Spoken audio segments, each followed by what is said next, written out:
nshaka kuzaba umusitari umunsi umwe nase mitamo kuririmba wati mfite impano yo kuririmba kandi ubwo muzi ngo baransuzuguye cyangwa bavuze ngo wapi oya da baravuze ati nta kibazo twatoranyije turi abana babiri tuzanwa i Kigali urumva sinje kumenya i Kigali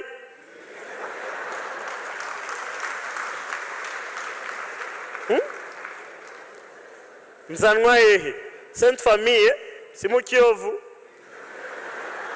kuri Joke nkodesherezwamo hariya ari kumva umusaza numva ari kwiciraho na za modoka ziba zigenda zivuza ari amahoni umva navuga ati ndi hafi yiwe nta kibazo muri Kongo se wabona wakumva wabona president hafi yawe bibaho se ibyatinze bamaye hoteli umwaka wose banyishura studio umwaka wose banyishuye indirimbo 12 audios banyishuye indirimbo 12 videos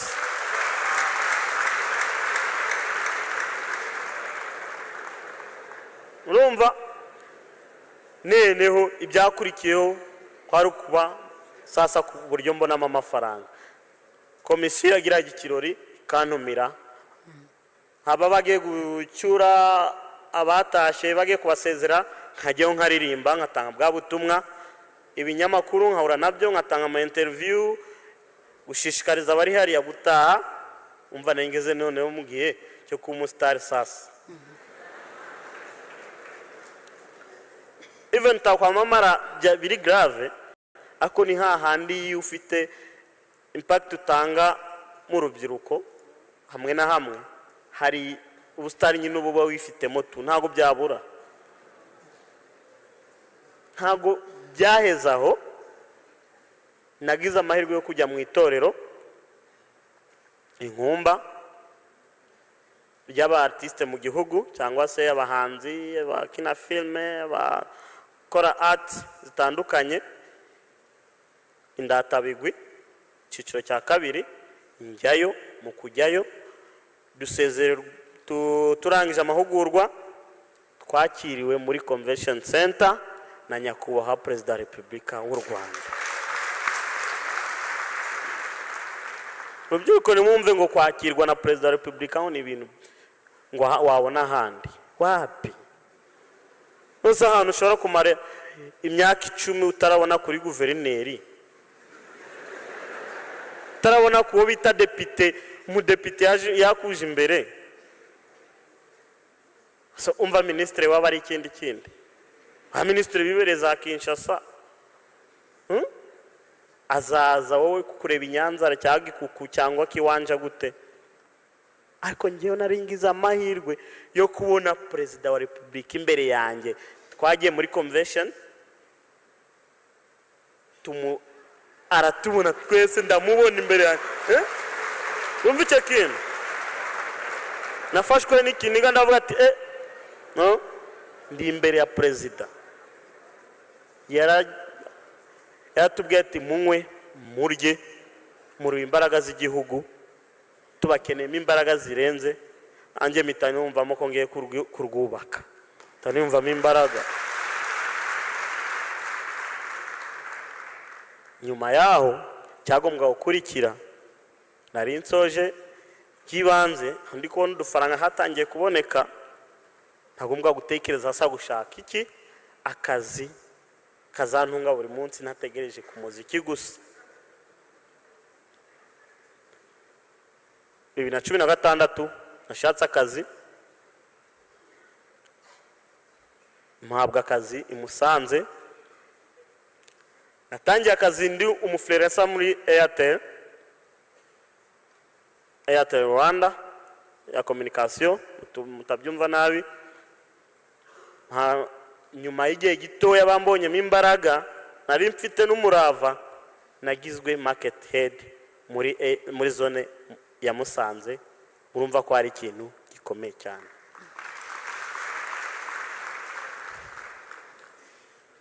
narakoze nkorana imbaraga mbona umushahara mwiza nubaka ubuzima aho nari ngeze none igihe cyo gukura 2023 natekereje uburyo ki nabonamo umuryango ukurumva inta mu Rwanda nashatse imiryango ndayibona mike ariko atari ya miryango iri close cyane na papa na mama ndavuga ati nanjye ngombwa kwimbaraga nkazitwa umupapa umunsi umwe ikindi nakoze mwese nk'urubyiruko murabizi ubanza kurambagiza tereta arambagije ndashimwa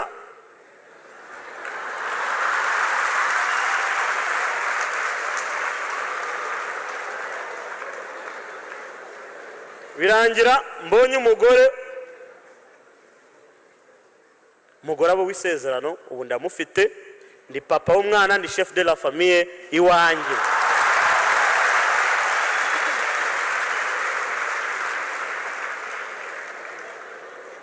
ubyiruko twese turi abayobozi mutandukanye nasoza nshimira leta y'ubumwe bw'abanyarwanda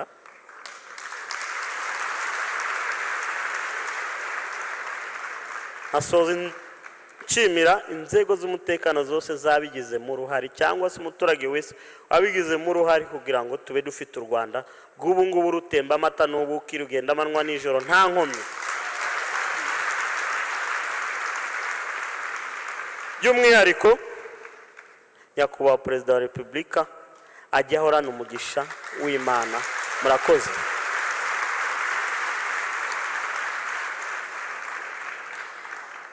Urakoze cyane Patrick kudusangiza ku rugendo rw'ubuzima bwawe uyu munsi ukaba uri mu gihugu cyawe nibyo kwishimirwa. Aline muri Zaboro nawe uri umwe mu rubyiruko rwagizweho ingaruka na jenoside yakorewe abatutsi ndagira ngo mu ncamake nawe utubwireho gato ku buzima bwawe. Murakoze. Harakabaho leta y'ubumwe idaheza kandi yimakaza umuco w'Abanyarwanda.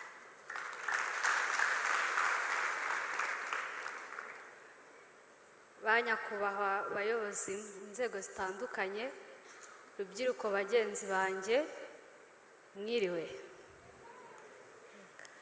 Amazina yanjye nitwa muri Zaboro Aline nkaba mvuka mu karere ka Muhanga nkaba ndi umwe mu rubyiruko rwagizweho ingaruka na jenoside ariko nkaba ntarindiho mu gihe cya jenoside. Njyewe mvuka ku mubyeyi wafashwe ku ngufu muri jenoside bimuviramo amahirwe make yo kumbyara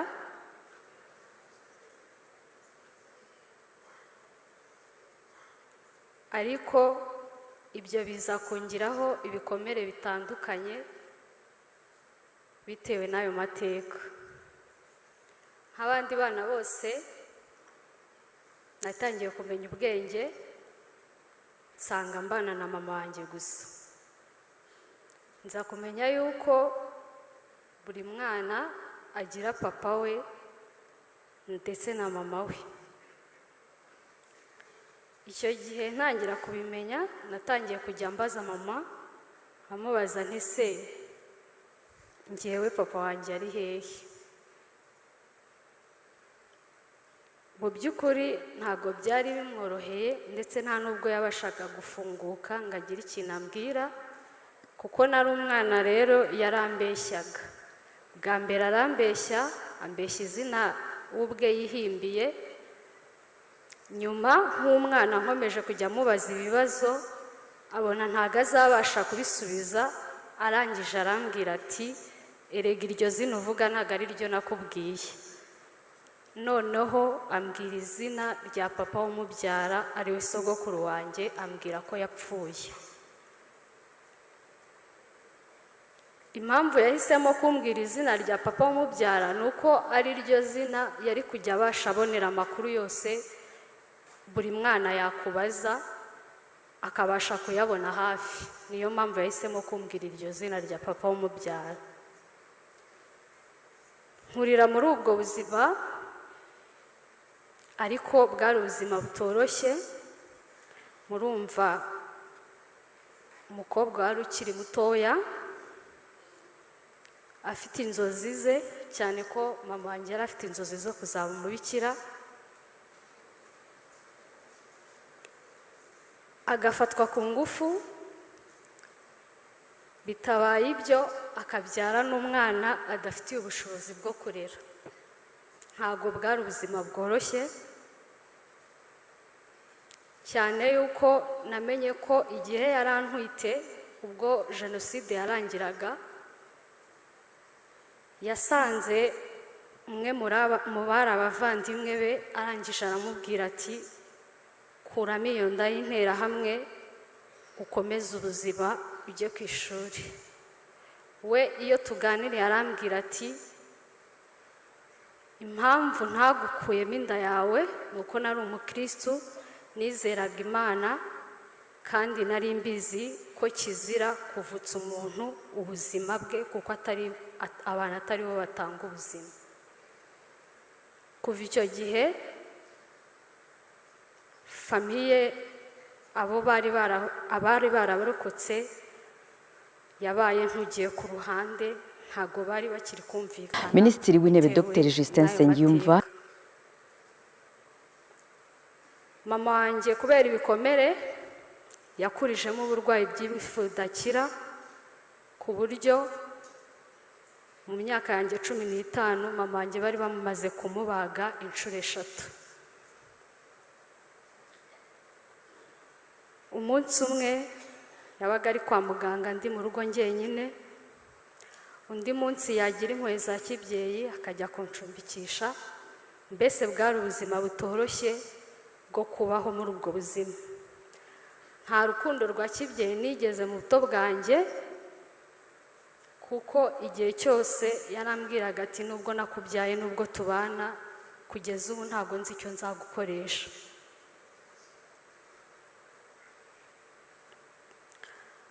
Ariko ibyo byose nubwo byabaga, ntabwo nari nzi nyirizina ikiri kubitera. Igihe cyaje kugera, ndetse no mu magambo menshi yakoreshaga yarambwiraga ati nta muntu n'umwe ugukunda, ubimenye, nta muntu n'umwe ugukunda. Nindamuka nanapfuye uzamenye yuko nta muntu n'umwe ugukunda, ugomba kwibana.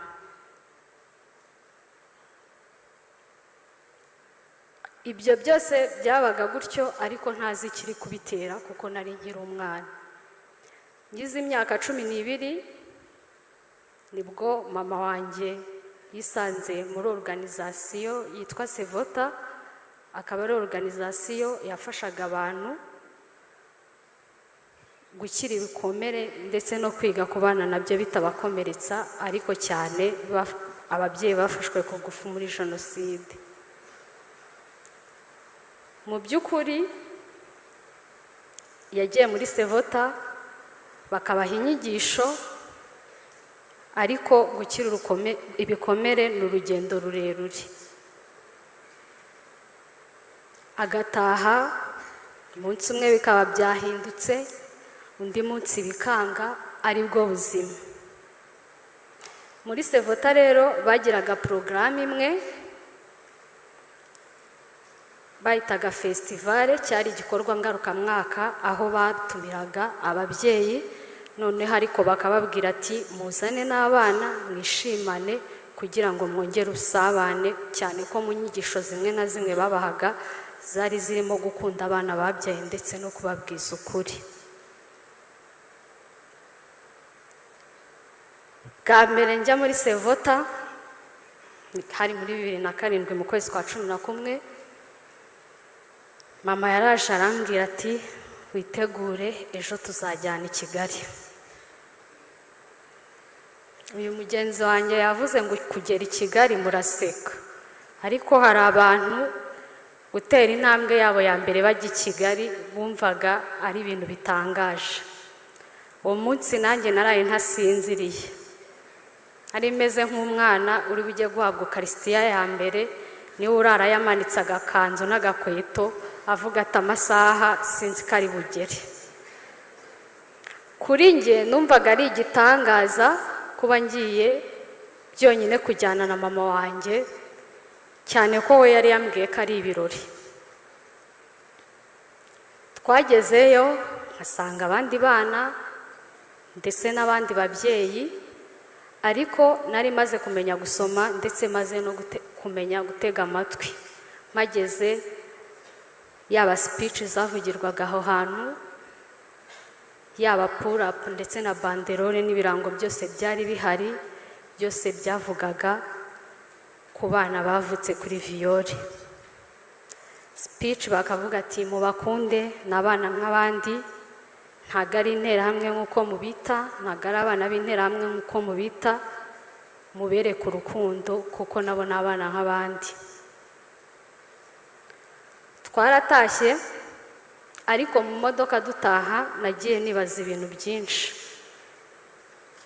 Urumva njye nakuriye mu mudugudu kuko mama wanjye baje kumwubakira mu mudugudu w'abana basigaye ari imfubyi za jenoside.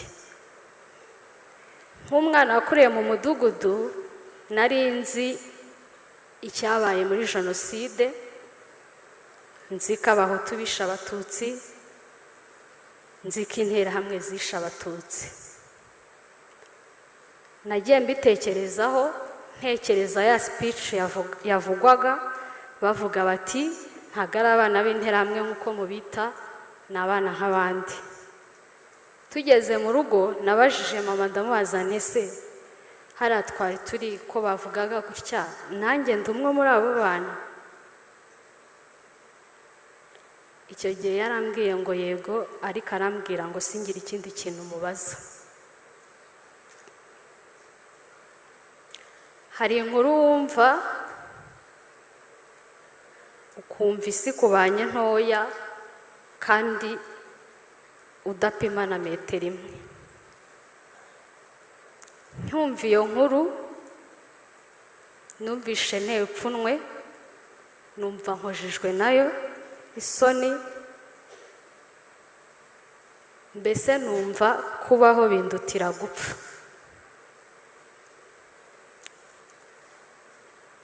Hahandi ugeraho ukavuga ati iyaba nari mpfuye. Niho noneho natangiye gukura, ntangira kumva ya magambo yose mama yambwiraga ati nta muntu n'umwe ugukunda. Ntangira kumva impamvu nta muntu n'umwe unkunda. Mu by'ukuri cyari ikintu kigoye cyane. Ibaze kuba wari usanzwe uzi yuko papa wawe yapfuye agapfa muri jenoside, yishwe, warangiza noneho ukongera ukakira inkuru uvuga ngo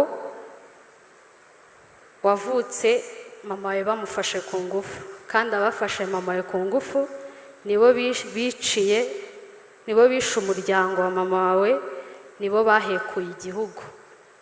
Icyo gihe ikintu nakoze nabajije mama ndamubaza nti se hano dutuye ni bande babizi? Ese mu bantu muziranye ni bande babizi? Mama arambwira turumviye ari inkuru yo kuvugwa. Ndamubwira nti bigumuko, nkuko n'ubundi wabihishe bigumuko, ntazagira umuntu n'umwe ubimenya, kuko numvaga binteye ipfunwe,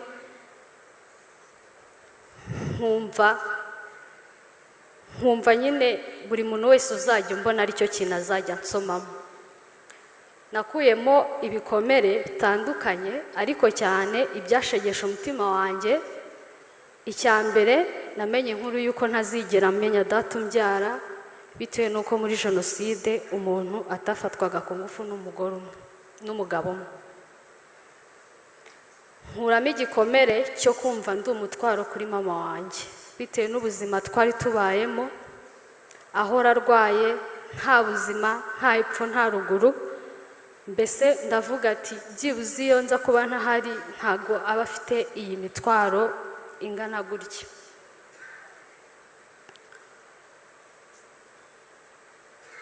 Ikindi gikomere nakuyemo, njye nakuze nta nshuti ngira, nta muntu n'umwe nakwegera, bitewe n'uko numvaga ko buri muntu wese nanyegera ari bumenye amateka yanjye, kandi nkumva nteye ipfunwe. Mbaho muri ubwo buzima, mbana n'ibyo bikomere, nta muntu n'umwe ufite wo kubwira, nta muntu n'umwe uri buguteteshe, nta muntu n'umwe, uri wenyine, kuko n'umubyeyi wawe ari we wakagukoreye ibyo ngibyo, nawe ubwe ntiyorohewe bitewe n'ibihe yabaga ari gucamo. Ariko ubwo muri Sevota bakomeje kujya baha inyigisho ababyeyi bacu, ndetse biza kugera igihe natwe ubwacu baravuga bati n'aba bana bakuye inyigisho. Nshobora kubivuga ukumva wenda ni ibintu biri aho, ariko ngenda byibuka hari igihe nabaga nabuze nk'ibikoresho byo kujya ku ishuri, nkasiba ishuri, narangiza nkabaza mama nkamubaza nti se ko farije kuvuza, farije ikaha abandi ibikoresho by'ishuri, kubera iki ngiye batama? Icyo gihe akambwira ati farije nagirira abantu biga muri primaire, tubura nugera muri segonderi bizakunda. Ariko cyabaga ari cyo gisubizo cye, kuko nawe yari abizi neza ko bitari bukundi.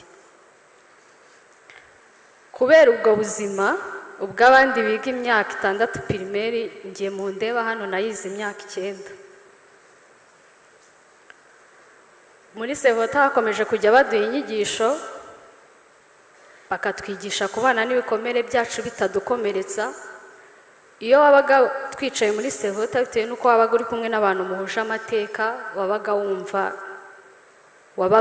ubuzima bwagarutse, kumva uri ahantu wishimiye cyane, ko muri Sevota niho hantu wageraga bakakwereka urukundo utigeze ubona.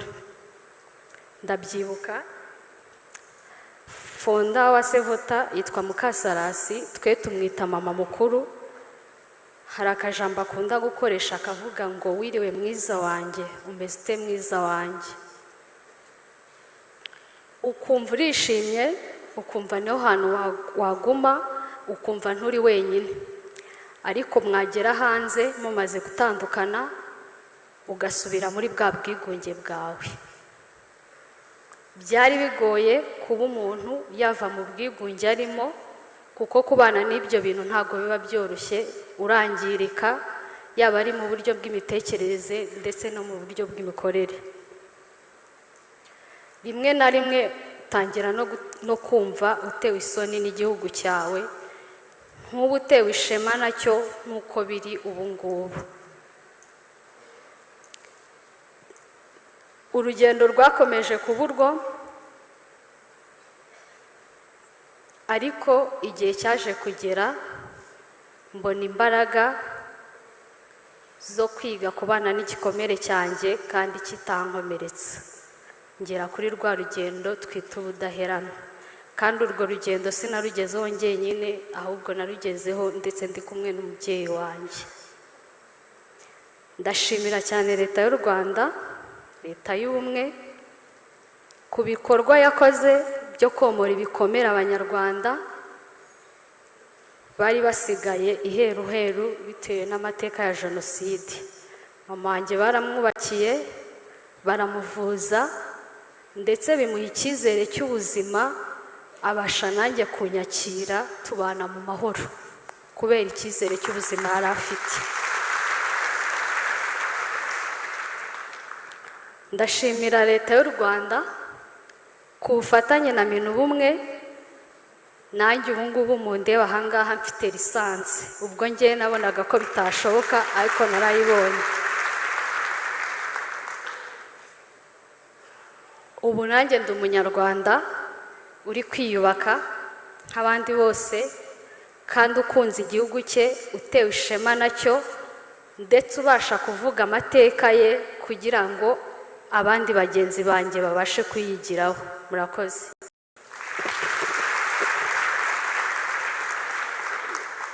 Murakoze cyane Aline ku buhamya uduhaye. Ikindi gito nakubaza, watubwiye ko umuryango wo kwa mama wawe batari bamwishimiye kuko yanze gukuramo inda yawe. Ese kugeza uyu munsi mubanye gute? Murakoze. Kugeza uyu munsi nk'uko nabivuze, gukira urukomere n'urugendo. Mu by'ukuri nabo bari bakomeretse nk'abahungu bari bakuru mu muryango, bakabona mushiki wabo aje atwite inda batari bubashe no kurera cyane ko bari basigaye ari imfubyi. Ariko nk'uko nabivuze, urwo rugendo rwo gukira ibikomere ntabwo nari njyenyine, kuko ubu ngubu basaza be nibo bamushyingiye, tubasha kugira famiye ndetse ngira n'umuvandimwe. Ubu ngubu tubanye mu mahoro nta kibazo nk'abanyarwanda bose. Urakoze cyane. Baho Ntaganira Winnie, uru rubyiruko wavutse nyuma ya jenoside yakorewe Abatutsi,